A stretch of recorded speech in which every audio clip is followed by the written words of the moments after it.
Don't go home. Run. The terse command, scrawled on a slip of paper, felt like a cold stone in Martha Caldwell's purse. It was Tuesday, and the weight of that message, coupled with the unsettling encounter at Dr. Sterling's office, clung to her like a shroud. She was 70, her fingers gnarled with age, but her mind was as sharp as ever, even if her family seemed determined to prove otherwise. For 45 years she had loved Benjamin, the abandoned 2-year-old she and her late husband had adopted, with a fierce, unwavering devotion. Education, affection, sacrifice. She'd poured herself into nurturing him. After her husband's passing 10 years ago, Benjamin, his wife Eleanor, and granddaughter Olivia had become her entire world, her fragile universe. But that day, a tremor ran through its foundations. Dr. Elliot Sterling, her steadfast physician for decades, had been off. His hands, usually so steady, trembled as he took her blood pressure. His eyes, typically meeting hers with a reassuring gaze, darted away. "Everything looks good, Mrs. Caldwell," he'd insisted, his voice tight. "Your labs are perfect. Your heart is strong. Many good years ahead." The words were meant to comfort, but they sounded hollow, forced. A chill seeped into Martha's bones, a premonition she couldn't name. As she reached for her purse, she felt a brush against her hand. Sterling, moving with an almost imperceptible swiftness, slipped a folded note into its depths. "Take good care, Mrs. Caldwell," he'd murmured, a brittle smile on his lips. "And remember, family isn't always what it seems." The words were a whisper, a warning, leaving Martha's heart hammering against her ribs. Why the secrecy? What did he mean? Resisting the urge to tear open the note then and there, she clutched her bag tighter and hurried into the waiting cab. The ride home was a blur of unanswered questions. Dr. Sterling, a man of rigid professionalism, a friend of the family since Benjamin was a boy, acting like a clandestine informant? It made no sense. Upon entering her house, the hushed voices from the living room abruptly ceased. Benjamin, Eleanor, and Olivia sat together, their faces shuttered. Eleanor quickly tucked a stack of papers behind her back as Martha appeared. "How was your doctor's appointment, Mom?" Benjamin asked, his smile a mask, his eyes devoid of warmth. "Everything's fine, son. The doctor said I'm in perfect health," Martha replied, an almost imperceptible tremor in her voice. Eleanor's quick, almost imperceptible glance at Benjamin spoke volumes. Disappointment, barely concealed as fury, flickered between them. Olivia's voice, usually bright and cheerful, sounded oddly detached. "That's great, Grandma. Means you have plenty of time left to enjoy yourself." It wasn't a reassurance. It was a thinly veiled accusation, a dismissal. Dinner was a silent ordeal. The air crackled with unspoken tension. Benjamin barely spoke. Eleanor offered only monosyllabic answers. Olivia avoided Martha's gaze altogether, tracing patterns on her plate. "Is something wrong?" Martha finally asked, the words feeling fragile in the heavy silence. "No, Mom, everything's fine," Benjamin said quickly, too quickly. "We're just tired."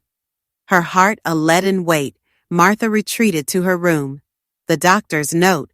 It had to be connected. Her trembling fingers extracted the folded paper from her purse. The words on it were stark, brutal.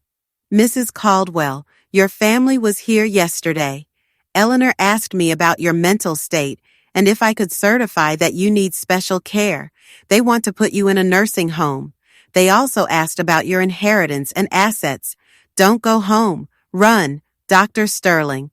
Her hands shook uncontrollably. Her own family. The son she'd poured her soul into. The daughter-in-law she'd treated as her own flesh and blood. The granddaughter she adored.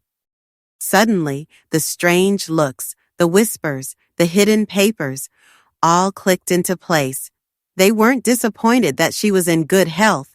They were furious, incandescently so, that Dr. Sterling hadn't played along with their monstrous scheme.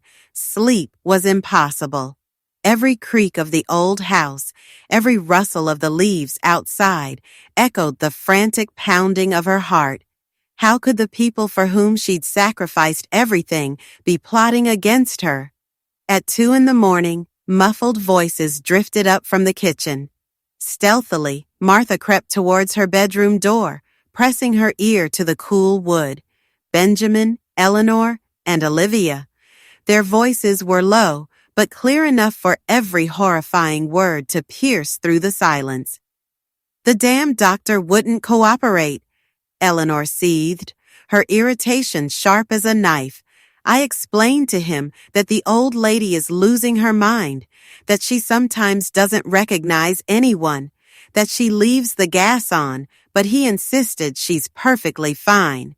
Relax, my love, Benjamin replied, a weary note in his tone. We'll find another doctor, one who's willing to sign the papers. But what do we do with her in the meantime? Olivia's voice, a petulant whine. I already booked my spot at the college in the U.S. I need that money now, not in 5 years when she finally dies of old age. Olivia, don't talk like that, Benjamin scolded half-heartedly. You have a point, though. We need to act fast. The house is worth almost $500,000, and with her pension and savings, we could live comfortably until she dies, Eleanor finished, her voice flat, devoid of emotion. Look, I didn't join this family to take care of a senile old woman. I married you because I thought you'd inherit soon, but it's been 10 years and she's still here spending our money. Our money? Martha whispered into the darkness of her hallway, a white-hot rage beginning to curdle in her gut. The wealth she and her late husband had built through decades of relentless toil, they saw as their own. Tomorrow, I'm going to talk to the lawyer, Benjamin continued. I'm going to ask if we can have her declared incompetent without a doctor. There has to be a way. And if that doesn't work, Eleanor offered, a chilling suggestion, we can always make her life impossible until she decides to go to a nursing home herself. Take away her TV, don't cook for her, treat her like what she is, a burden. Mom, don't be so cruel, Olivia said, but the protest was weak, almost an afterthought. Though the truth is, I'm already tired of pretending to love her. She's always there, butting into our conversations, asking why we're out so late. It's insufferable. Martha's legs buckled. She leaned against the wall, the world spinning. These were the people for whom she'd worked 18-hour days, for whom she'd relinquished her own dreams, her friendships, her life. Remember my 15th birthday? Olivia's voice, laced with resentment, carried up the stairs. She bought me that horrible red dress and forced me to wear it. All my friends laughed at me. From that day on, I swore I'd get her back someday. And what bothers me the most, Eleanor added, venom in her tone, is that she's always bragging about what a good mother she was, about all she sacrificed for Benjamin, as if she were a saint. But the truth is, she adopted him because she couldn't have her own kids. She used him to fill her emptiness. Enough already, Benjamin said, but his voice was tired, not indignant. Look, in a week I'm going to talk to her. I'll tell her we found a very nice nursing home, that it would be better for her to be with people her own age, and if she refuses, we'll use Plan B. What's Plan B? Olivia asked, curiosity piquing. We make her really lose her mind, Benjamin replied, his voice chillingly cold. We switch her medications. We hide her things. We tell her she did things she didn't do. In a month, any doctor will certify that she's mentally ill. The horror of his words hit Martha like a physical blow. They didn't just want to rob her, they wanted to destroy her mind, her dignity, her very sanity. They wanted to turn her into the frail, incapacitated woman they claimed she already was. It's perfect, Eleanor practically purred with excitement. And once she's committed, we'll have access to all her accounts. We can sell the house, collect her pension, and dispose of everything without anyone bothering us. Exactly, Benjamin confirmed. And the best part is that no one will suspect a thing. To the outside world, we're the perfect family, lovingly taking care of a sick grandmother. They laughed. The three of them, a joyous, triumphant chorus, echoed through the silent house. They laughed at her perceived naivety, at her unconditional love. In that instant, something inside Martha shattered. Not her heart that had already been broken by Dr. Sterling's note, but her blind faith in goodness, her belief that love was always reciprocated, her conviction that family was sacred. First thing in the morning, I'm going to make copies of all her cards, Eleanor whispered, the rustle of papers audible. That way, we can spend a little at a time without her noticing. Great, Benjamin approved. And I'm going to go through all her papers. There has to be a will somewhere that we can modify. Modify how? Olivia asked, her voice laced with admiration. Let's just say that Grandma, in her mental confusion, decided to leave everything to us because we're the only ones who care for her, Benjamin explained, a smile in his voice. Dad, you're a genius, Olivia gushed. But we have to be careful. What if someone suspects something?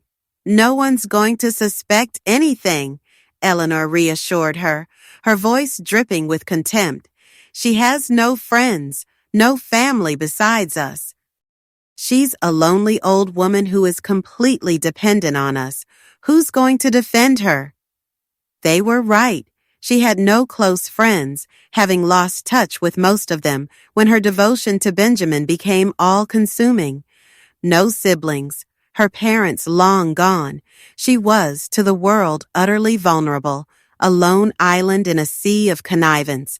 But what they didn't know, what they had never bothered to find out, was that Martha Caldwell held a secret that would shift the entire balance of power. When her husband died, he had left her with more than love and memories. He'd left her with a hidden inheritance, $2.2 million in an offshore bank account, known only to her, alongside 3 properties overseas he had shrewdly invested in. She had never told Benjamin, needing to be certain he loved her for herself, not for her wealth. And now, that secret, carefully guarded for so long, became her shield, and perhaps her weapon. The chill wasn't from the draft, but from Benjamin's voice, clean and sharp, slicing through the quiet air of the house. I think we're all clear. Tomorrow we put the plan in motion, and remember, in front of her, we have to keep being the loving family we've always been. A hollow ache blossomed in my chest. I heard Elena's answering whisper, brittle as glass. Of course, I'm an excellent actress. I can fake loving her for a little while longer. Their retreating footsteps faded, leaving a vast, echoing silence. My fingers tightened around the doctor's note, the crinkle of the paper a stark contrast to the thrumming in my ears. He was right. I had to run, but not like a scared victim. I would run like a woman waking from a 45-year dream, propelled by a singular burning purpose, to plan the most perfect revenge imaginable. That night, sleep was a luxury I couldn't afford. Every shadow held a secret, every creak of the old house a whisper of betrayal. Yet, for the first time in months, I felt utterly, terrifyingly awake. They had underestimated the senile old lady. They were about to discover they had woken the wrong woman. Just before 5 a.m., when the house was steeped in the deepest slumber, I moved, My smallest suitcase, a silent companion against the polished wood floors, held only essentials, documents, a few clothes, my medications, and, crucially, the little notebook with the precise details of my secret accounts. But before I vanished, a thought, cold and cunning, took root. I retrieved my phone, activated the voice recorder, and feigned a forgotten item. My steps, light as a phantom's, led me past Benjamin and Eleanor's door. As predicted, their hushed whispers drifted into the hallway. Eleanor, her voice tight with avarice, spoke of copies of my cards. Benjamin, colder still, mentioned a lawyer's appointment, a declaration of incompetence. Do you think she suspects anything? Eleanor's worry was a faint tremor in the air. Impossible, Benjamin scoffed, his tone thick with contempt. She's too old and trusting. Besides, what could she do? She has nowhere to go. She has no money of her own. We're all she has. A pause. It's pathetic, Eleanor added, a sneer audible even through the closed door. A 70-year-old woman completely dependent on us. Sometimes I almost feel sorry for her, but then I remember she chose this life. She could have remarried after her husband died, but she chose to stay here, being the perfect grandmother, and now she's going to pay for that decision, Benjamin concluded, his voice a flat, deadly monotone. Perfect. The tiny microphone had captured more than enough. I pocketed the phone, the metallic click a satisfying counterpoint to their venom. A note left on the kitchen table. Gone to run some errands. I'll be back later, Martha, was all the farewell they would get. A senile old woman on a strategic escape wasn't in their playbook.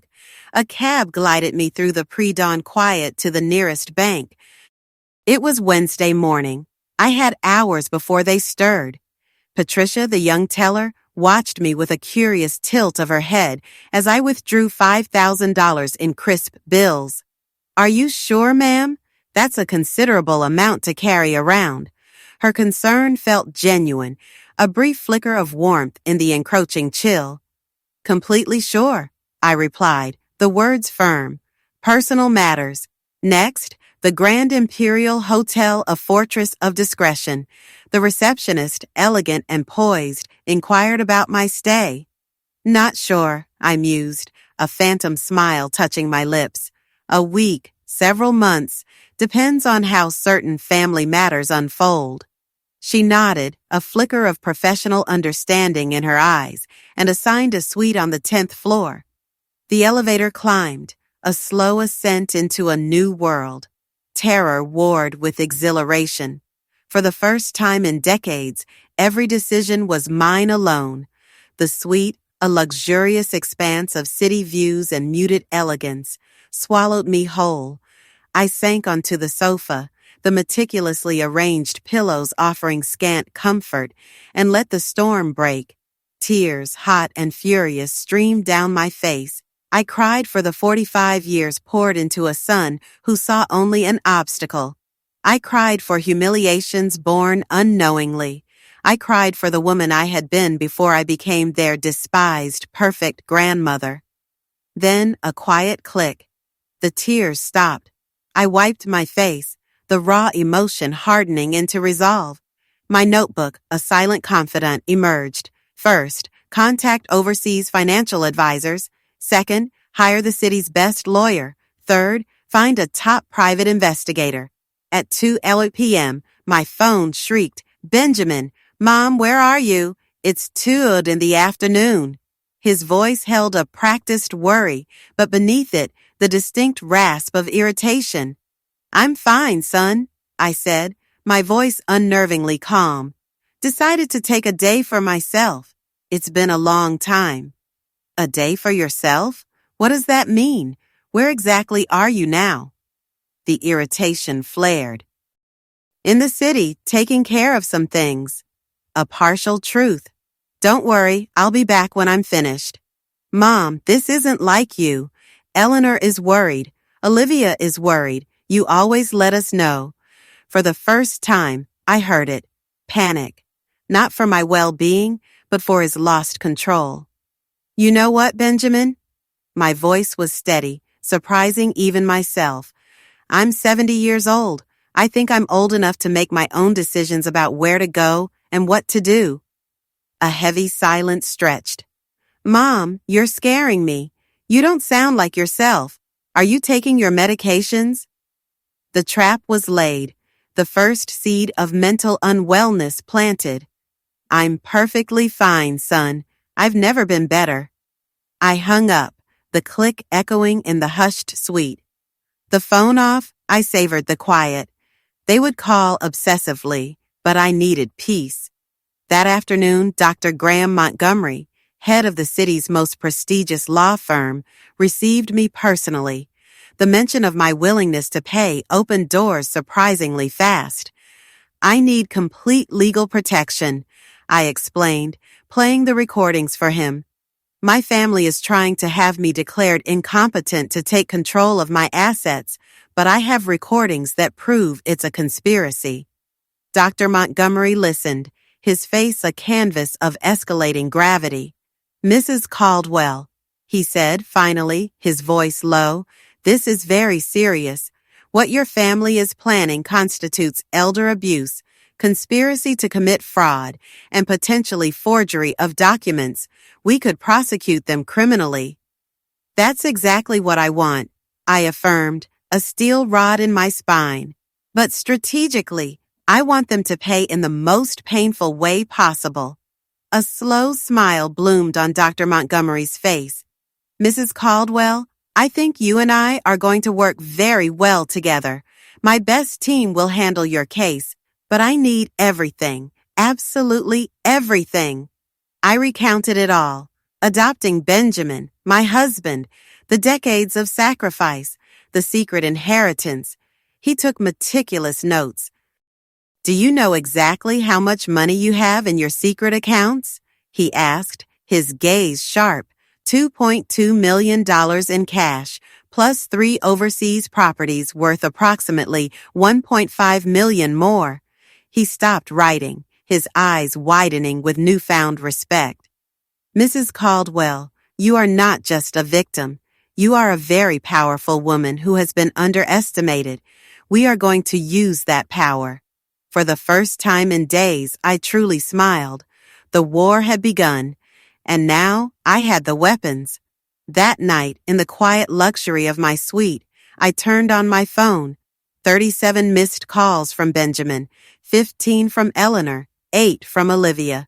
The texts escalated from worried to desperate. Mom, please answer. We are very worried. Martha, if you don't respond, we're going to call the police. Grandma, where are you? Dad says you're going to get into trouble. I replied only to Benjamin. I'm fine. Don't worry. I'll come back when I'm ready. His immediate response buzzed through the phone. Mom, this isn't normal. You need to come home now. Eleanor made your favorite dinner. Favorite dinner. After 45 years, he still didn't know Eleanor had never cooked anything special for me. Another lie. Another manipulation. The next morning, Dr. Montgomery's voice was crisp with news. Mrs. Caldwell, my private investigator has already found something important. Your daughter-in-law, Eleanor, has been using your personal information to apply for credit cards in your name for the past 6 months. What? Indignation flared. She has 5 cards you never authorized, with an accumulated debt of $43,000. Luxury stores, expensive restaurants, even a trip to the Florida Keys last month, he detailed. But I never went to the Florida Keys, I said, genuinely confused. No, ma'am, he corrected gently. They went. The memory hit like a physical blow, a slap across the face of my past. Eleanor's sick mother. The lie had been so convincingly spun, tears and all, a desperate plea for funds to care for an ailing parent. I remembered it perfectly, that week-long visitation bankrolled by my generosity, on top of the thousands they'd already siphoned using those fake credit cards. Dr. Montgomery, I heard my own voice, fragile, tentative. What else did your investigator discover? The question hung in the air, heavy with unspoken dread. His next words were measured, devastating. Your son, Benjamin, lost his job 8 months ago. He never told you. He's been living off your savings and pension. The room seemed to tilt. We also discovered he's contacted 3 different doctors, trying to find one willing to certify you suffer from senile dementia. Each revelation was a deeper stab, not just a plot to rob me, but a months-long bleeding. Not just a distant threat of institutionalization, but a process already set in motion, cold and calculated. My breath hitched, and my granddaughter, Olivia. The name was a whisper, laced with hope and fear. Dr. Montgomery's gaze softened, a flicker of sympathy in his professional eyes. She also has her secrets, Mrs. Caldwell. She's 3 months pregnant. She's lying to her parents about the father. A pause, then the precise clinical delivery of ruin. Apparently, the real father is a married man of 50 who promised to leave his wife. He now wants nothing to do with the baby. Oh my God, I breathed, the words catching in my throat. Olivia, the girl I had helped raise, entangled in a scandal that could shatter her future. There's more, Dr. Montgomery continued, his voice a low hum against the sudden silence. Eleanor has been having an affair with your neighbor Dave for the past 2 years. My investigator has photographs and videos to prove it. My mind reeled. Dave? Carol's husband? The sweet, gentle woman next door, her world suddenly reduced to collateral damage. That's right. Eleanor and Dave meet at a motel on Tuesday and Thursday afternoons, while Benjamin believes she's at her yoga class. The irony was brutal, a bitter taste in my mouth.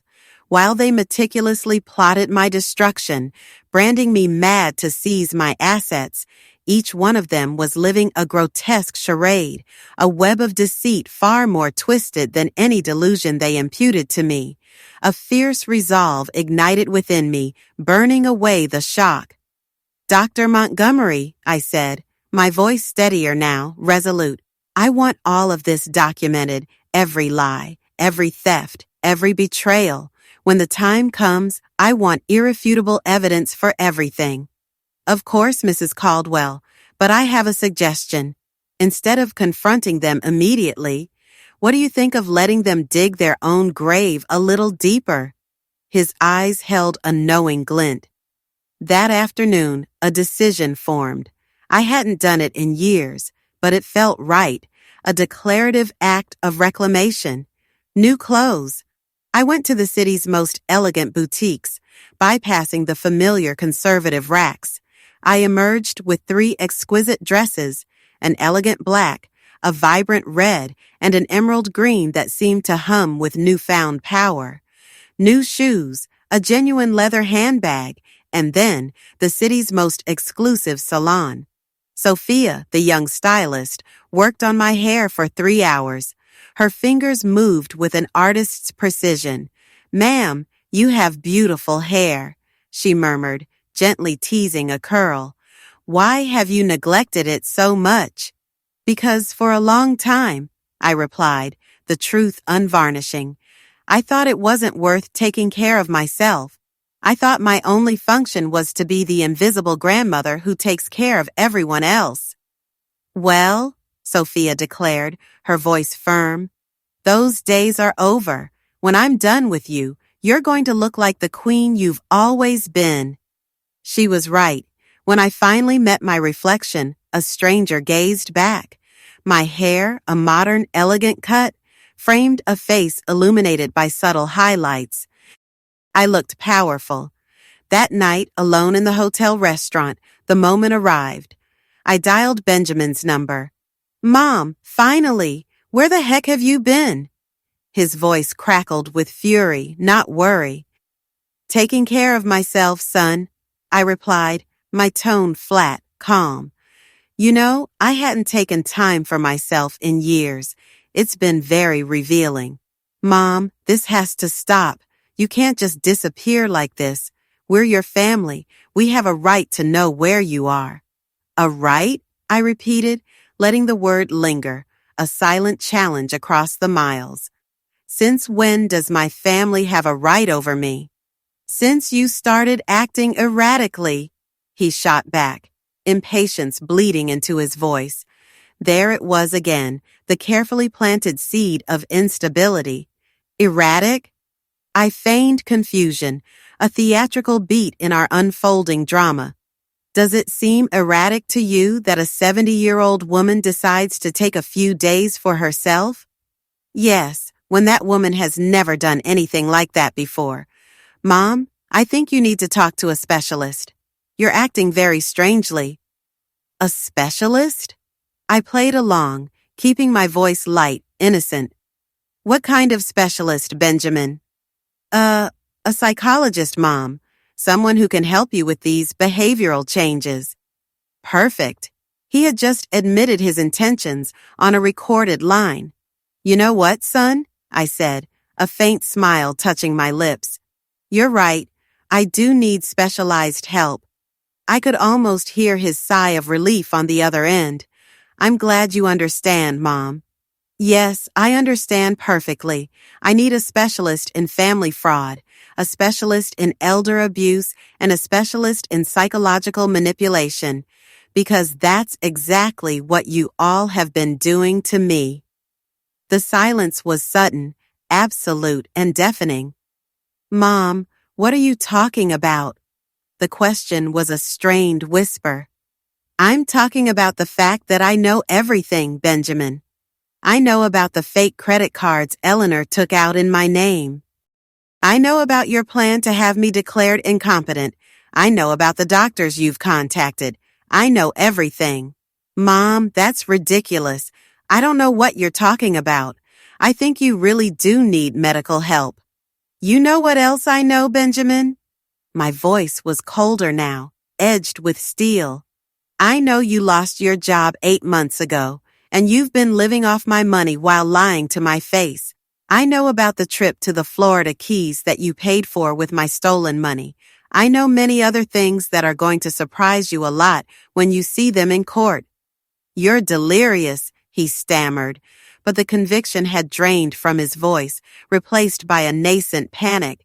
Delirious? Last night I heard you planning how to really make me go crazy by switching my medications. Is that a delusion too? This time, the silence stretched even longer, a chasm. Mom, come home. We can talk about this as a family. Desperation colored his tone. No, Benjamin, we are no longer family. A family doesn't betray you the way you betrayed me. A family doesn't plan the mental destruction of one of its members to steal their money. Mom, please, he pleaded. What I am going to do, I said, cutting him off, is give you one chance, just one chance to confess everything, apologize genuinely, and return every penny you have stolen from me. If you do that, maybe, just maybe, I can find a way to forgive you. We have nothing to confess, he blustered, but his voice trembled, betraying him. Then I'll see you in court, son. Have a good night. I hung up. For the first time in days, a profound peace settled over me. The war had been officially declared, and I had all the weapons. The following days were a whirlwind of emotional warfare. My phone became a constant conduit for their spiraling panic. First, the love tactic. Weeping messages from Olivia, professing how much she missed me. Eleanor's broken voice, begging forgiveness for misunderstandings. Benjamin's desperate pleas for me to come home to clear things up. When that failed, the switch was jarring, threat and intimidation. A voicemail from Benjamin, laced with chilling authority. Mom, if you don't come back immediately, we're going to have to take legal measures to protect you from yourself. Your erratic behavior is forcing us to consider legal guardianship. But Dr. Graham Montgomery had prepared me. Mrs. Caldwell, he advised, his voice calm amidst the storm. Let them file the petition for guardianship. It will be the best evidence we could have of their true intentions. Besides, we already have 3 independent psychiatrists who have certified that you are in perfect mental condition. Meanwhile, my private investigator had been relentless. Each day brought new reports, each more astounding than the last. Mrs. Caldwell, he stated at our Friday meeting, your family has dramatically accelerated their plans since you disappeared. Yesterday, Benjamin went to your bank trying to access your accounts. He claimed you had suffered a psychotic episode and he needed to temporarily handle your finances. And what did the bank tell him? I asked, my voice steady despite the surge of cold anger. Fortunately, the bank manager is very professional. He told Benjamin he would need official legal documentation, but Benjamin insisted so much that they had to ask him to leave. A beat. There's more. Eleanor has been selling your belongings. Yesterday, she posted several of your antique furniture pieces on an online sales page. She also tried to sell your jewelry collection to a pawn shop, but the appraiser refused. The pieces obviously belonged to an older person, and Eleanor couldn't prove she had authorization. My heart hammered. Those jewels gifts from my late husband, unique pieces collected over decades. A lump formed in my throat. And my granddaughter, Olivia? She has been the most active of all. She's telling her friends you're suffering from advanced Alzheimer's, and the family is considering having you committed. She's also using this story to borrow money from several acquaintances, claiming she needs funds for your medical care. Each revelation was a fresh laceration. They weren't just stealing my money. They were systematically demolishing my reputation, leveraging my supposed illness to manipulate others. But here's the most interesting part, the investigator continued, his voice dropping slightly. Last night, the 3 of them had a meeting at your house with a man our sources identified as Paul Hayes, a document forger known in the city's criminal underworld. A forger? My blood ran cold, a creeping dread unlike any yet. Apparently, they are planning to create fake medical documents certifying your mental incompetence. Paul Hayes specializes in creating fictitious medical histories and forging doctors' signatures. This was far worse than I had imagined.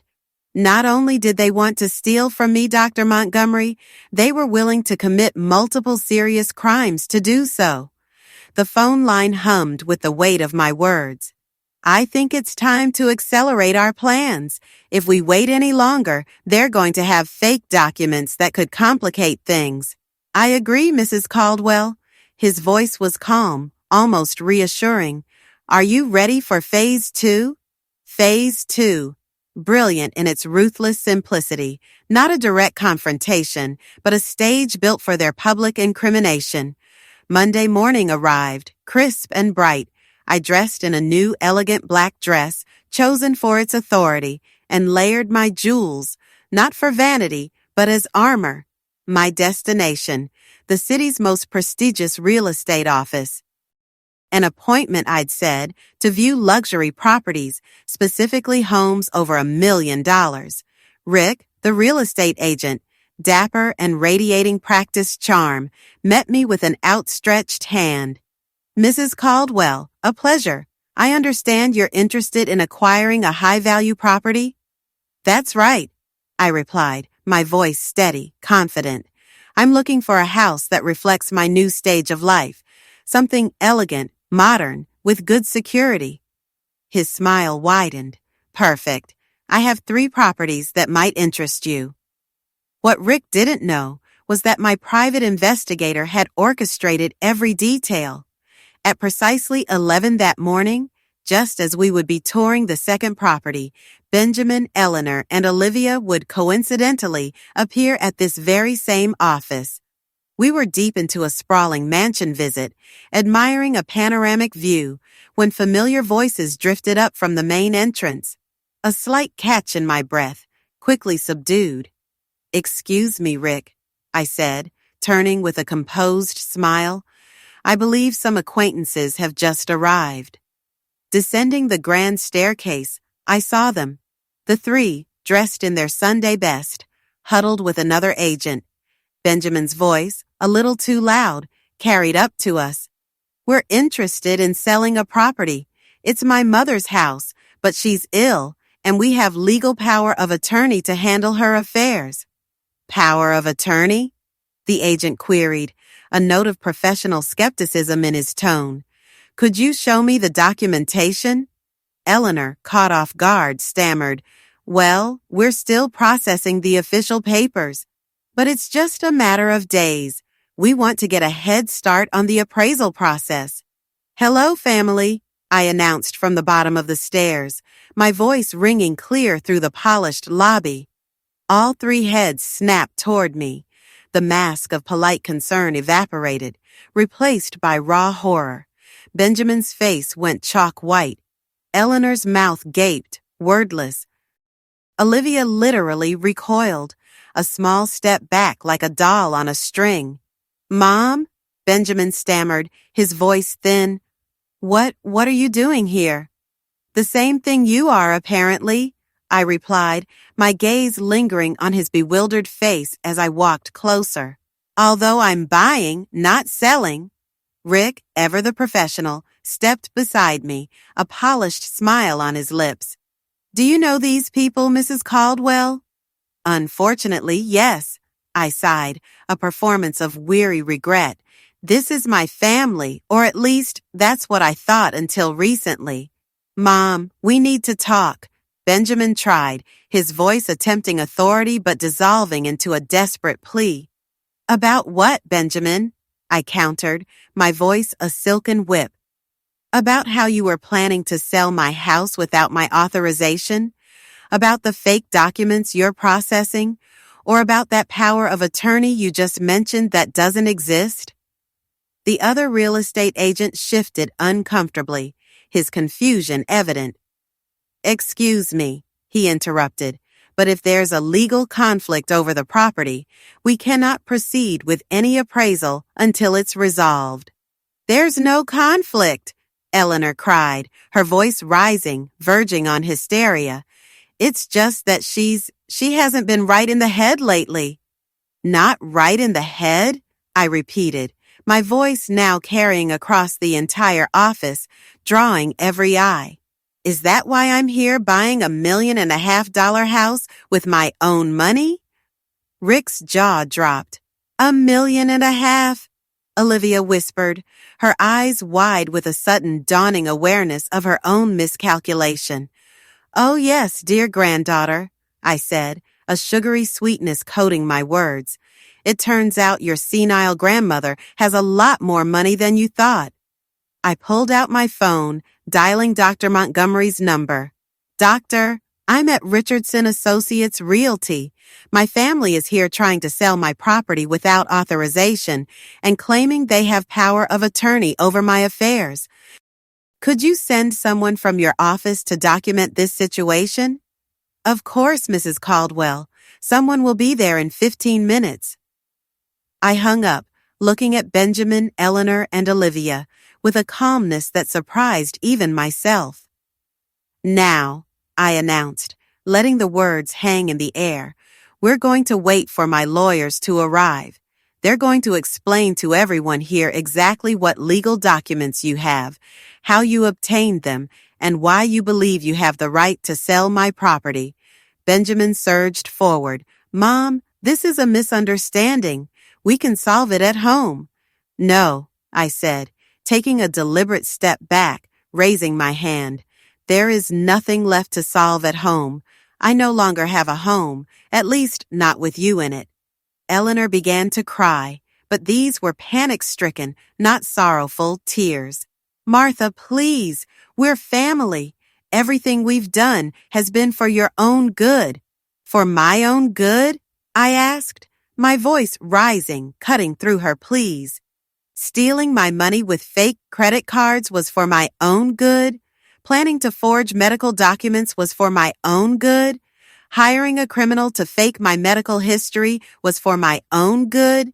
Each accusation landed like a small, explosive charge in the hushed lobby. Clients and other employees had stopped, frozen, their faces etched with horror and disgust. "We don't know what you're talking about," Olivia lied desperately, her voice thin. "You don't?" I pulled out my phone again, playing one of the recordings. Benjamin's voice, clear and chilling, filled the space. "We make her really lose her mind. We switch her medications. We hide her things. We tell her she did things she didn't do. In a month, any doctor will certify that she's mentally ill." The silence in the real estate office was deafening, suffocating. Faces around us contorted with indignation, then outright revulsion. "That recording is illegal," Eleanor shrieked, clutching her head. "Not in this state," I replied, my voice dangerously calm. "And definitely not when it's recorded to prevent a crime that is being planned." Just then, 2 lawyers from Dr. Montgomery's firm, accompanied by a public notary, strode through the door.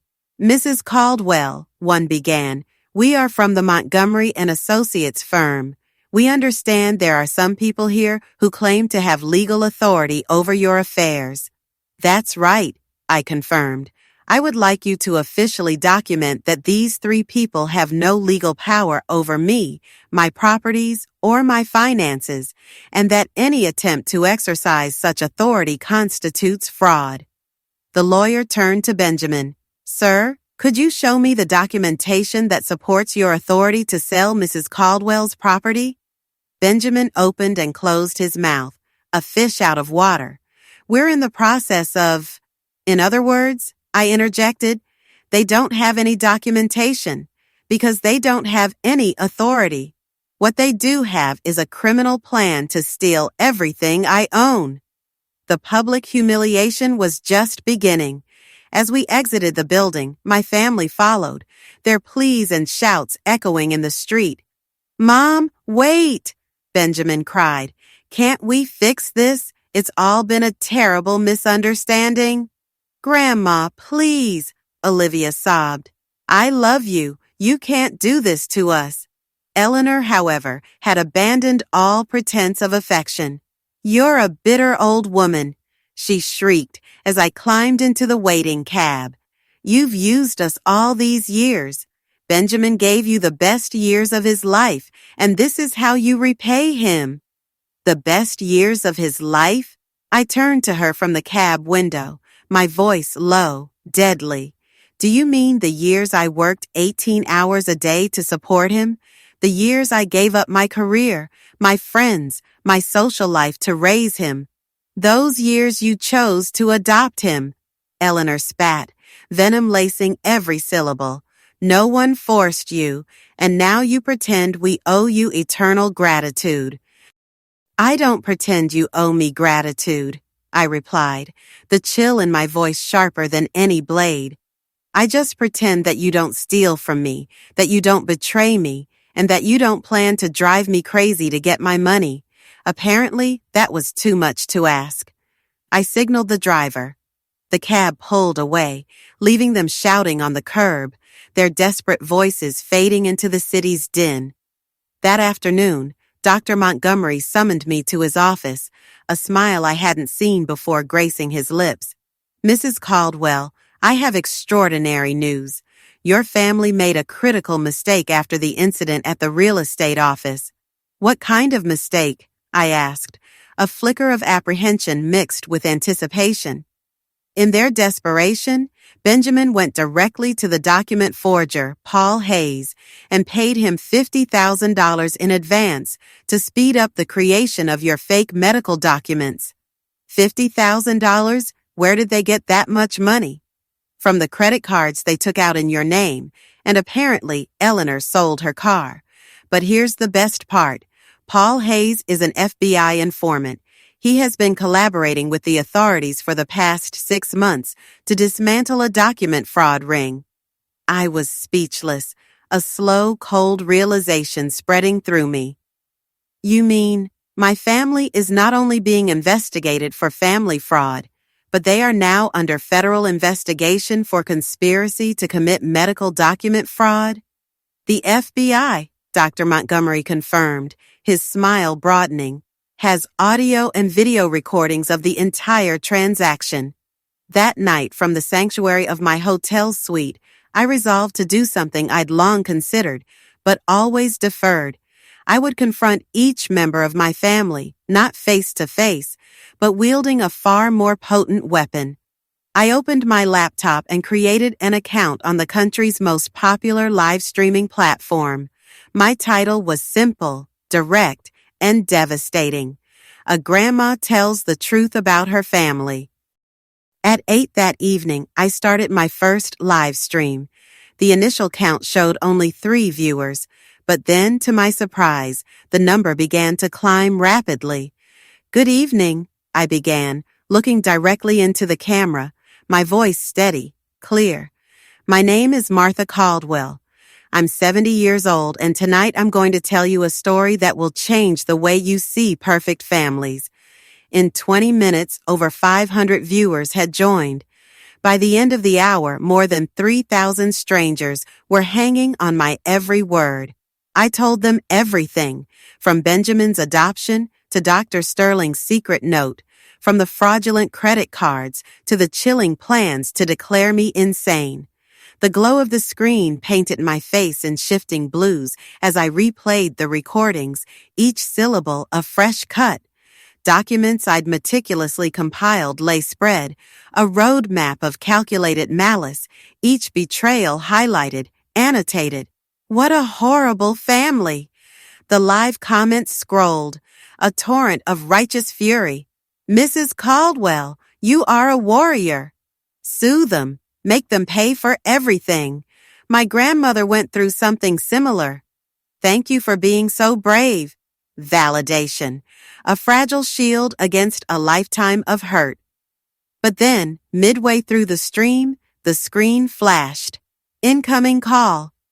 Olivia, her voice thin and reedy, cracked through the speakers, amplified for 4,000 ears. "Grandma, please turn off that stream," she pleaded, a desperate whisper. "You're ruining our lives," my heart hammered. "I'm ruining your lives?" I repeated, my voice steady for the viewers. "Don't you think you all ruined mine first?" "Grandma, everyone is watching us. My friends, my teachers, the whole school. I can't even leave the house." The subtext hung heavy.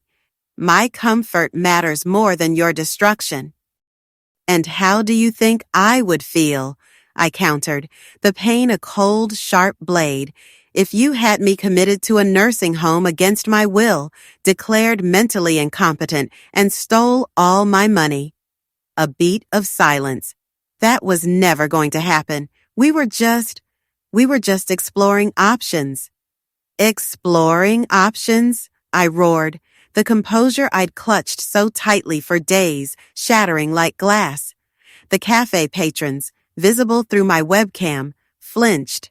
"Olivia, I raised you since you were a baby. I changed your diapers. I took you to school. I took care of you when you were sick. And you were there smiling while your parents planned to destroy me." The line went dead quiet, a chasm, but the live comments exploded. "Tell her the truth. This girl is shameless. Mrs. Caldwell, don't let her manipulate you." "Grandma," Olivia's voice returned, broken, barely there. I need money for college and for other things." Her words, a flimsy excuse, solidified the viewer's outrage. You thought what, Olivia? You thought I was your personal bank? You thought you could collaborate on a plan to drive me crazy and then use my money to pay for your studies? It's not like that." The tremor in her voice was real, but it wasn't enough. "Then how is it? Explain it to the 4,000 people who are watching us right now. Explain to them why you told your friends you needed to borrow money for my medical care while I was perfectly fine." Another long silence, punctuated only by my own ragged breathing. Then, almost inaudible. "How do you know that?" "Because I'm not the senile old woman you think I am. I know everything, Olivia. Everything, including things about you that your parents don't know. What? What things? A raw fear, undisguised. Things that could ruin your future much more than this stream could. She hung up, a click echoing in the sudden silence, but the damage was done. The viewers had heard it, my granddaughter's implicit admission of complicity. 5 minutes later, my phone rang again, a jarring jingle. Benjamin. Fury vibrated in his voice, even before he spoke. Mom, turn off that stream right now. Hello, Benjamin, I said, a sweetness in my tone that belied the ice in my veins. Do you want to talk to the 5,000 people who are watching us? This is defamation. I'm going to sue you for slander. His voice scraped against my ears. Slander? Is it slander to play audio recordings where you all plan to drive me crazy? Is it slander to show bank statements that prove you've been stealing from me for months? Those recordings are illegal. Not in this state, son, and definitely not when they're made to prevent a crime. But tell me, do you want to explain to all these viewers why you paid a document forger $50,000 yesterday afternoon? The silence stretched. So long I thought he'd disconnected. The air hummed with unspoken dread. How do you know that? His voice, when it came, was a whisper of an admission. Because Paul Hayes is an FBI informant. Benjamin, congratulations. Now, you're not only being investigated for family fraud, but for federal conspiracy. You're lying. Want to bet? Check the news tomorrow morning. Or better yet, wait for the federal agents to knock on your door. The live comments exploded. FBI, FBI, FBI. This family is going to jail. Mrs. Caldwell is a detective. Justice for Grandma. Mom, Benjamin said, his voice now shattered, a stark contrast to his earlier rage. Please stop this. We can still fix it. We're family, aren't we, Benjamin? I replied, a genuine ache in my chest. A family doesn't betray. A family doesn't steal. A family doesn't plan the mental destruction of one of its members. What you are is not a family. It's a criminal organization that shares a last name. We gave you 45 years of our lives. The entitlement was staggering. You didn't give me 45 years. I gave you 45 years of my life. I gave up everything for you. And you were just waiting for me to die to inherit what you thought I had. We need that money, Mom. We have debts, problems. And that's why you decided to drive me crazy? That's why you decided to steal from me? That's why you decided to destroy the last years of my life? It wasn't personal. Those 3 words hung in the digital air, a death sentence for our past. Not personal. 45 years of love, sacrifice, dedication, and to him it wasn't personal. You're right, Benjamin, I finally said, the sadness hardening into resolve. It wasn't personal for you all, and from now on, it won't be personal for me either. I'll see you in court. I hung up, the click definitive, and faced the camera. And that, dear viewers, was my family, I said, a sad smile touching my lips. Tomorrow, I'll continue with this story. Good night. I ended the stream, over 7,000 viewers now. Hundreds of messages of solidarity flooding in. For the first time in weeks, I went to sleep feeling a faint flicker of hope. I was not alone in this battle. The next morning, my phone buzzed with an insistent, frantic energy. My live stream had gone viral. Thousands of messages of support, hundreds of interview requests from media outlets, and surprisingly, dozens from other older people who had endured similar fates. Mrs. Caldwell, one message read, my son did the exact same thing. Thank you for being brave and telling your story. You've inspired me to take action. Another, I'm a lawyer specializing in elder abuse. Your case is textbook. If you need additional help, I'm at your disposal at no cost. But it was a message from Carol Sterling that gave me pause. Mrs. Caldwell, I'm a social worker. Just yesterday, I prevented a family from having their 75-year-old father committed after seeing your stream. Your courage is saving other grandparents. At 9 a.m., Dr. Montgomery's call sliced through the morning calm. Mrs. Caldwell, I have news that will change everything, he announced, a smile audible in his voice. The FBI arrested Paul Hayes last night, and in his interrogation, he confessed everything about the transaction with your family. Everything. The word echoed, chilling me. Everything? Not only did he admit Benjamin paid him to forge medical documents, but he also revealed your family asked him to create a fake will in your name, leaving everything to them and declaring you mentally incompetent when you signed it. A punch to the gut, a fake will, the monstrous reality of their plan unfolded before me. Apparently, the plan was much more elaborate than we thought. Dr. Montgomery continued. They were going to use the fake medical documents to have you committed.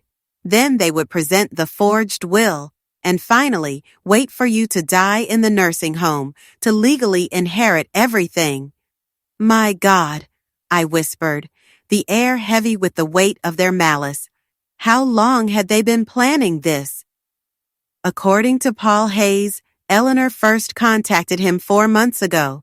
This was not a desperate last-minute decision. It was a calculated and premeditated conspiracy. That afternoon, the grim architectonics of their betrayal swirled in my mind as I sat in my hotel suite. The phone rang, an unexpected chime. Olivia.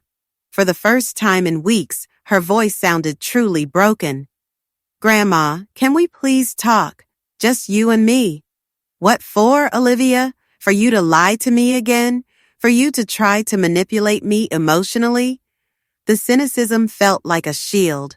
No, Grandma, to tell you the truth, the whole truth, I can't take this anymore.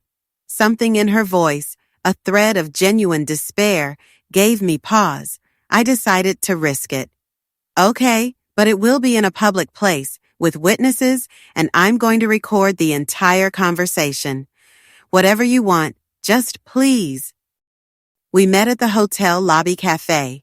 Olivia arrived, eyes swollen raw, hair disheveled, an unraveling stark against the polished elegance of the space. Not the vain girl I knew. Grandma, she began before I could speak, you have to know that I never wanted things to go this far. How far, Olivia? How far did you think was acceptable? The question hung in the air between us. At first, Mom and Dad just talked about convincing you to move to a luxury nursing home. They said it would be better for you, that you would have the company of people your own age. And what did you think? I thought maybe they were right. The house is very big for you alone, and sometimes you seemed lonely. She stopped, her tear-filled gaze meeting mine. But that was before I knew about the money. What money? They didn't know about my secret accounts. No, but they knew about your pension, about the savings you had in the local bank, about the value of the house. Mom had been investigating for months, going through your papers when you weren't home. She would call your bank pretending to be you. She even went to see your old boss to ask about your retirement pension. Each revelation was a deeper stab, twisting inside me. And when they decided it wasn't enough to just convince me, Olivia began to cry, her body shaking. When Mom found out that you could live another 20 years, she said she couldn't wait that long, that she needed the money now. What did she need the money for so urgently? To pay Dad's debts. He lost a lot of money on sports betting over the past 2 years. He owes over $100,000 to some very dangerous people. A fresh wave of disgust. Benjamin, not just a thief, but a gambler drowning in dangerous waters. And what part did you play in all of this? I needed money for college and for other things. Her hand unconsciously moved to her belly, a gesture loaded with unspoken meaning. Other things like what, Olivia? I pressed. I'm pregnant, Grandma. The confession, quiet but profound. The father he's a married man who doesn't want to know anything about the baby. I need money to decide what to do. My heart ached for her, a raw, primal grief, but it was quickly overshadowed by a cold fury. And that's why you decided to participate in a plan to drive me crazy? I didn't know they wanted to drive you crazy, she shouted, drawing curious glances from other patrons. I just thought they wanted a doctor to say you needed special care. What's the difference, Olivia? I don't know. I guess there isn't a difference. She cried in silence for a few minutes, the only sound the clinking of porcelain and the low hum of conversation from nearby tables, oblivious to the unraveling drama.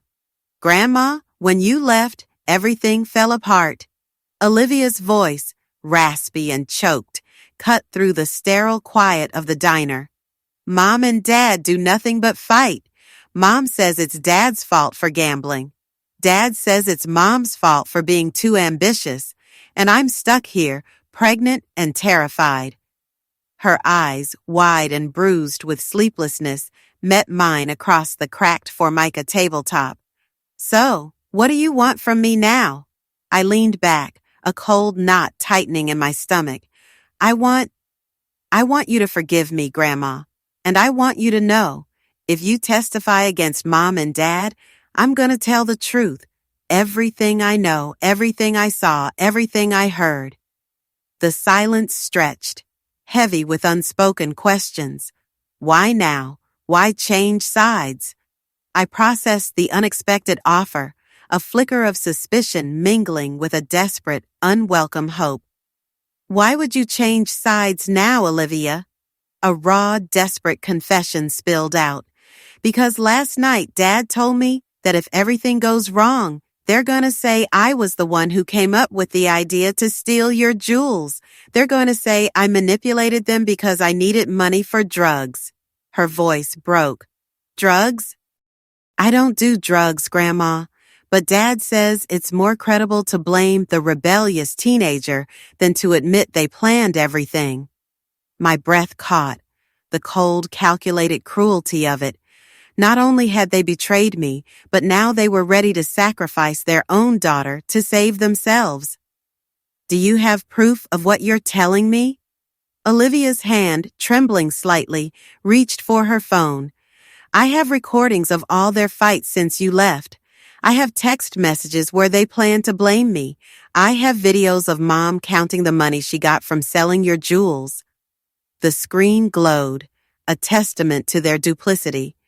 Why did you record all of that, child? I asked, my voice barely a whisper. She looked up, her gaze steady, almost unnervingly mature. Because a week ago, I finally realized that when all this is over, they're going to abandon me, too. I'm underage, I'm pregnant, and I have no money. They're going to need a scapegoat. And that scapegoat is going to be me. I searched her eyes, probing for any hint of manipulation, any echo of the cunning I'd come to associate with her parents. Was this another one of their calculated moves, or was I finally seeing the truth?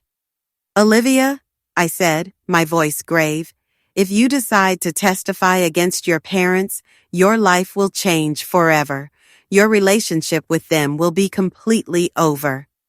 A mirthless laugh escaped her.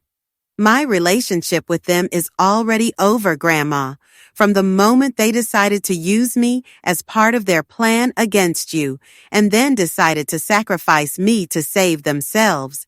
The air crackled with her pain and resolve. And what do you want in exchange for your testimony? Her requests were simple, and yet they struck me deeper than any demand for money.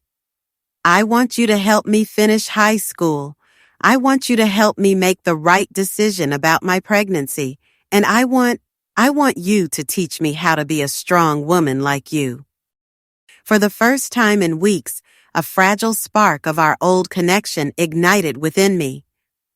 Olivia, if you do this, if you help me get justice, I'm not only going to help you with high school and with your situation, I'm going to teach you something much more valuable.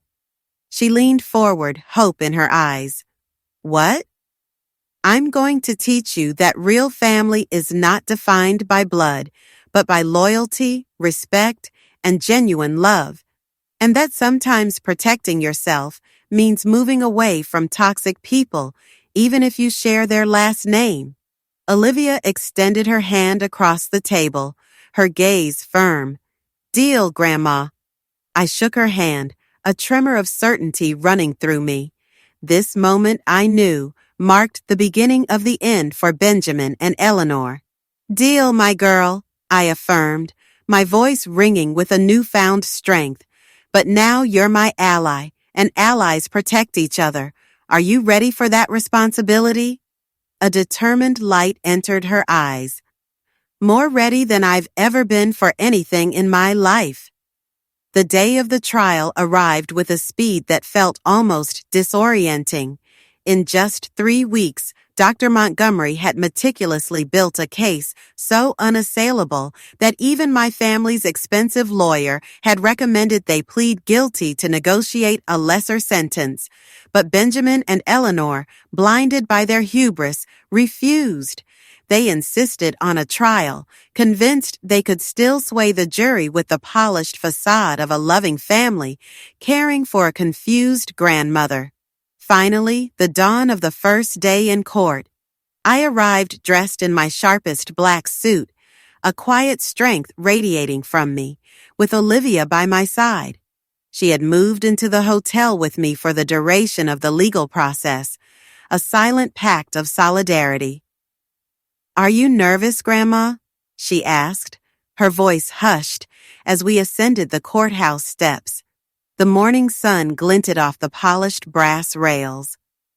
No, my girl, I replied, the words a calm, steady breath. I'm at peace. The truth always finds its way out. The courtroom was a suffocating tableau of expectation. My story, amplified by my prior live streams, had become national news. Journalists crammed the pews, cameras flashed, and dozens of older people, their faces etched with empathy, had come to show their support. When I saw Benjamin and Eleanor at the defense table, they were almost unrecognizable. Benjamin's face was gaunt, his eyes hollowed by deep, dark circles. Eleanor looked shrunken, her usual polished demeanor replaced by a raw, nervous tremor. The relentless stress of facing years in prison had taken its toll, stripping away their carefully constructed artifice. The prosecutor, a sharp, precise woman, presented the case with masterful efficiency. She played the audio recordings, Benjamin and Eleanor's callous voices planning my demise, revealing their monstrous intent to drive me insane. She presented the irrefutable evidence of credit card fraud, detailed their conspiracy with the document forger, and finally, laid bare the proof of the fraudulent mortgage on my home, every piece another nail in their coffin. But the most shocking moment, the one that silenced the already hushed courtroom, came when Olivia took the stand as a witness for the prosecution. She moved with a quiet dignity, her pregnant belly a stark, poignant detail in the severe setting. Miss Caldwell, the prosecutor began, her voice gentle. Can you tell us what you heard when your parents discussed their plans for your grandmother? With a firm, clear voice that belied her age and her circumstances, Olivia narrated every conversation, every insidious plan, every cold betrayal. She described how they had meticulously plotted to switch my medications, how they had calmly calculated the money they would inherit from my death, and how, in the ultimate act of cruelty, they had decided to blame her if everything went wrong. When she finished testifying, the silence in the courtroom was absolute, broken only by the soft sniffles of a few jury members openly wiping tears from their eyes. The defense attorney, a slick, seasoned shark, launched his attack, attempting to discredit Olivia, to paint her as a liar motivated by greed. "Miss, isn't it true that you're pregnant and need money?" he asked aggressively, his voice booming through the room. Olivia met his gaze, her chin lifting slightly. "Yes, I'm pregnant, and yes, I need help, but I'm not lying to get it. I'm telling the truth because it's the right thing to do." He pressed on, undeterred. "And isn't it convenient that your grandmother promised to help you financially in exchange for your testimony?" Olivia's voice, imbued with a quiet power, resonated through the courtroom. "My grandmother didn't promise me money in exchange for my testimony. She promised me support because I finally had the courage to do the right thing. There's a difference." The attorney deflated, had no further questions. When it was my turn to testify, I walked to the stand, feeling the collective weight of every eye in the room upon me. "Mrs. Caldwell," the prosecutor asked, her voice soft, "can you tell us how you felt when you discovered your family's plans?" I looked directly at Benjamin, who flinched under my gaze. I felt like I had lived a lie for 45 years. They didn't just betray me. They made me question every moment of love I thought I had shared with them.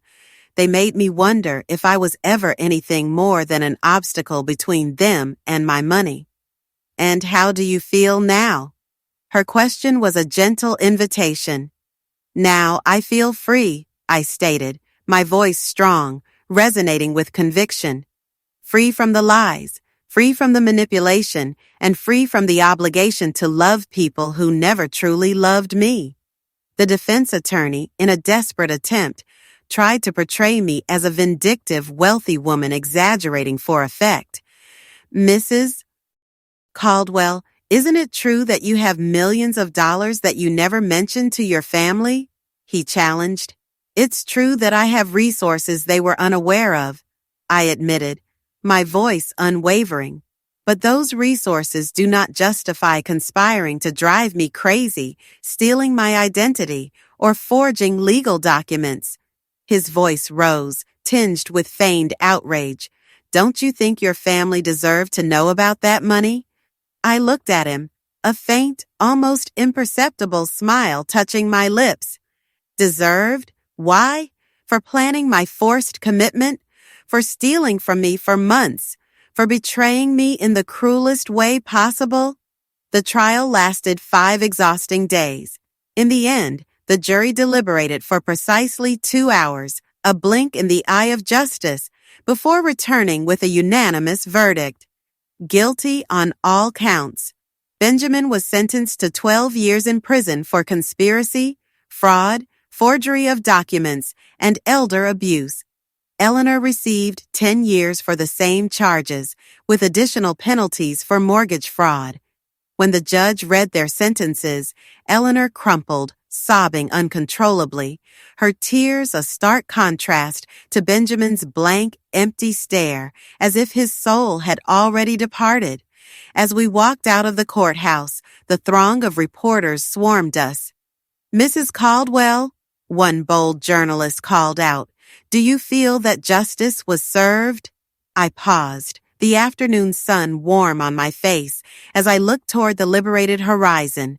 "I feel that legal justice was served," I replied, a profound peace settling over me. But the real justice was discovering who I truly was before it was too late to enjoy the rest of my life. 6 months later, I bought a beautiful house on the outskirts of the city. It's smaller than my old mansion, but it's bathed in light and boasts a lovely garden where Olivia and I spend our afternoons. Olivia, brilliant and resilient, finished high school with honors and with a courageous heart, decided to keep the baby. She is now studying law, inspired by the harrowing journey we shared, specializing in elder protection, a field she approaches with fierce dedication. "Grandma," she said a few weeks ago, her voice thoughtful as we tended to the blossoming roses. "Do you ever regret adopting Dad?"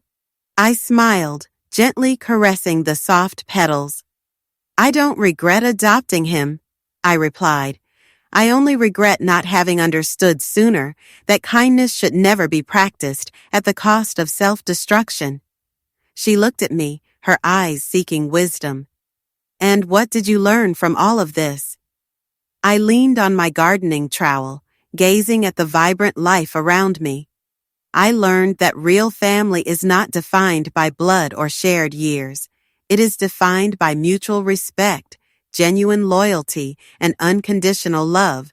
I learned that it is better to be alone with dignity than to be accompanied by betrayal.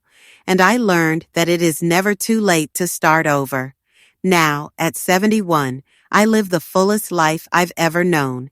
I travel, I read, I have made new friends who cherish my presence, and above all, I have a genuine, deep connection with my granddaughter, who has become the daughter of my heart I always longed to have. Benjamin and Eleanor have tried to contact me from prison.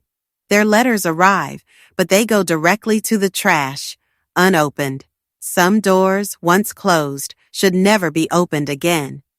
Every night before I go to sleep, I am thankful for three things. For Dr. Sterling, who had the courage to warn me.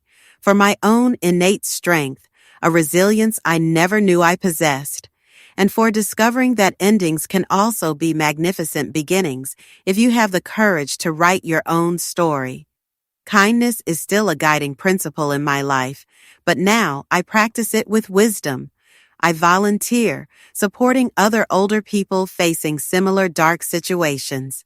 I enthusiastically support Olivia in her studies, and I've even created a foundation dedicated to preventing elder abuse. But more important than all of that, I finally learned to love myself as much as I loved everyone else, my whole life. The silence that followed was not quite empty. It hummed with the ghosts of lessons learned and battles fought.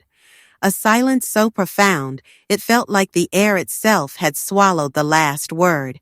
Outside, the late afternoon sun, a bruised orange, bled through the thin curtains of the dilapidated war room, painting stripes across the dust motes dancing in the gloom. An old forgotten clock on the mantelpiece, its face cracked like ancient parchment, seemed to hold its breath. Inside, General Alistair Finch exhaled slowly, the sound almost lost amid the creak of leather. His gaze, heavy with years, drifted across the faces arrayed before him.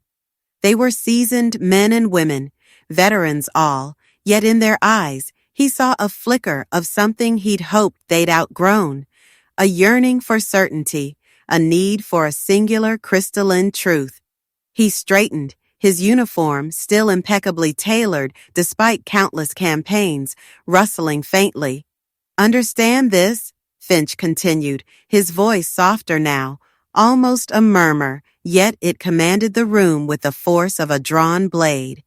The outcome of that operation, the one that broke the back of the syndicate's grip on the northern sector, it was not, as some whisper in the mess halls, a stroke of genius. And it certainly wasn't a miracle. It was a brutal, meticulous extraction of a single truth from a maelstrom of lies. His eyes, the color of gunmetal, locked onto Captain Eva Rostova, whose knuckles were white where she gripped the edge of the scarred tactical table.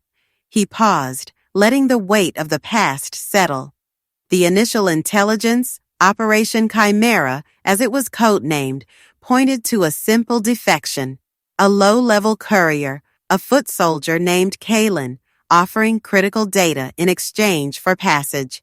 His handlers, eager for a quick win, pushed for immediate extraction. They saw the lure of a swift, decisive victory, a palpable reward for minimal risk. But the air around Kalen, even in the debrief hollow projections, carried the faint scent of deceit. You learn to recognize it after a while. It's like the metallic tang before a thunderstorm.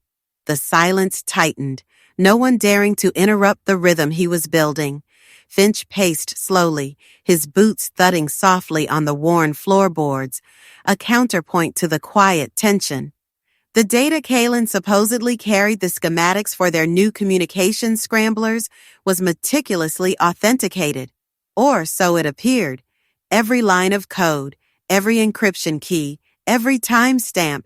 It was flawless, too flawless, a perfect trap, designed to be believed by those who desperately wanted to believe. It was the syndicate's most dangerous weapon, not their firepower, but their ability to exploit our own ambitions, our hunger for leverage. He stopped at the head of the table, his shadow stretching long and distorted in the fading light. The truth, the one that saved us from sacrificing 3 scout legions to a fake comms array and a prepared ambush, wasn't found in Kalen's meticulously faked data. It wasn't in the hushed reports or the encrypted intercepts. It was in omission, a detail so small, so seemingly insignificant that most would dismiss it completely. He leaned forward, his hands resting on the cool surface of the table. Kalen's file listed his preferred meal as standard nutrient paste, unflavored. Yet, during his 2 days of observation, before the extraction was green-lit, he'd subtly, almost unconsciously, spiced his paste with a trace of synth chili. A minor preference, yes, but a preference he was told, explicitly, had been noted as absent from his bio profile. A lie of commission, built upon a lie of omission. It was the only crack in their perfect facade, a flicker of humanity they couldn't erase from their pawn. Finch's gaze swept over them all again, a slow, deliberate movement. That small inconsistency, that tiny deviation from an assumed profile, was the one true piece of intelligence we had. It told us not what Kalen was, but what he wasn't. It told us he was an imposter, playing a role. It told us the entire operation was a meticulously crafted deception, and it's why we pulled back. It's why those 3 legions are still here today. Because the most valuable lesson, the one you must never forget, is that the loudest truths are often the greatest deceptions. Real truth, the kind that saves lives and wins wars, often whispers in the margins, hidden in the smallest, most overlooked details. It's not about what you see, but what you train yourselves to feel is missing.